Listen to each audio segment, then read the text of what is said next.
हमें ज्ञान नहीं था। जब हम किसी जरूरत के लिए अपनी माँ के पीछे पीछे चलते हैं कि हे मातेश्वरी मुझे भूख लगी है या मुझे प्यास लगी है या मुझे ऐसी जरूरत है, तो जन्म देने वाली माँ उसकी पूर्ति करती है। और माँ उंगली पकड़ के हमें चलाती है कि मेरा बच्चा चलना सीख जाए। तो जब बच्चे को चलाना सिखाती है तो वो कुछ दूर बैठ जाती है और बच्चे को थोड़ा दूर छोड़ देती है। क्यों? और इतने नजदीक भी रहती है कि ये गिर ना जाए, इसे चोट न लग जाए। मगर वो बच्चा नहीं जानता कि मेरी माँ मुझे संभाल लेगी। तो वो उठता है, चलता है, थोड़ा बहुत गिरता है तो माँ नहीं संभालती है। समझना मैं क्या कह रहा हूँ? क्यों? माँ जानती है कि थोड़ा इसके पैर, इसके हाथ ताकतवर हो जाए, मजबूत हो जाए, अगर ये गिरेगा तो संभलेगा। और माँ इतना ध्यान रखती है कि अगर ये जोर से गिर रहा है, ऐसी लग जाएगी तो माँ स्वयं पकड़ लेती है, क्योंकि माँ और पुत्र के बीच में इतनी दूरी रहती है कि माँ दौड़ के पकड़ ली। ठीक उसी प्रकार से मैं जो कहना चाह रहा हूँ आपके लिए कि आप माँ, अब आप छोटे नहीं हो। क्यों?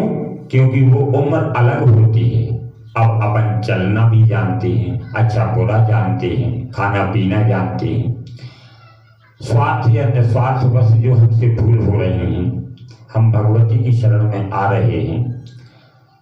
अब अगर आप सोचो कि मैं तो एक बार बीमार हुआ हूँ, डॉक्टर के पास जाना है, एक बार में ठीक हो गया, डॉक्टर की जरूरत ही नहीं है, तो क्या ऐसा होता है कि जीवन में एक ही बार बीमार हुई हो? कभी भी कोई बीमारी आ सकती है। ठीक उसी प्रकार से हमारे जन्म जन्मांतरों में पूर्व कृत या इस जन्म में कर्म प्रधान विश्व करी राखा, जो जस करहि सो तस फल जाका। क्योंकि अगर हमारे कर्म बिगड़ते हैं तो निश्चित है कि हमारे संकट भी आएंगे, परेशानियां भी आएंगी। तो हम मातेश्वरी के दरबार में आए हैं। ठीक उसी प्रकार से अगर माँ हमारे कार्य में समय ले रही है, भगवती के लिए तुम्हारे काम क्षणिक नहीं है। माँ चाहे तो रंग को राजा बना दे और रंग को राजा बना दे और राजा को रंग बना दे, मगर फिर भी हमारे कार्यों में समय क्यों लग रहा है? अगर किसी के कार्य में समय लग रहा है तो उसमें ये मत समझो कि मातेश्वरी ने हमारी सुनी नहीं है क्या, या जो दरबार में हम गए थे कोई हमसे ऐसा कुछ हो गया है जो भगवती हमारी सुन ही नहीं रही है। ऐसा नहीं है। ज्ञान और विवेक से उस चीज को समझ सकते हो। शायद इस एक बीमारी को खत्म होके तत्काल किसी नई बीमारी की उत्पत्ति होना है।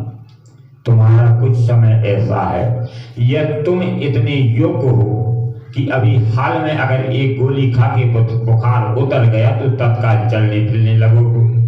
ठीक उसी प्रकार से अगर आपकी एक अर्जी समाप्त होती है, क्योंकि अज्ञान के वशीभूत होकर फिर भ्रमण करोगे, कोई फिर भूल करोगे, तो अगर त्रुटियां कोई गलती या समय लग रहा है, वो उस समय में बिल्कुल मत घबराना और प्रसन्न होके प्रार्थना यही करना है कि हे मातेश्वरी, अब तो तेरी गोदी में आ गई, तू चाहे तो प्राण भी ले ले। अगर तू चाहे कि तुझे छोड़ देंगे तो छोड़ेंगे नहीं। चाहे मेरे साथ अच्छा कर या बुरा कर, मैं नहीं जानता, क्योंकि अगर तुम चाहो तो मेरा सब हित बन सकता है, मैं चाहूं तो नहीं बन सकता। इसलिए किसी भी प्रकार से एक ही बार में इतनी घबराहट होना या व्यर्थ का परेशान मत होना। अगर तुम्हारी सच्ची श्रद्धा और सच्ची लगन है तो निश्चित है कि ये तुम्हें पता चल जाएगा कि जो समय लग रहा है उसका परिणाम क्या था, कि क्या होने वाला है। इसलिए जो नियम बताए गए हैं उन नियमों पर चलना है, और जरूरत पड़े तो आप हमसे मिल सकते हो। और जो अर्जी बंधन बताया है वो अर्जी बंधन करके अपने घर ले जा सकते हो। मांस मदिरा का सेवन मत करना, तब तो अर्जी बंधन घर में रख सकते हो। ठीक है, बोलो सरसिया सरकार की।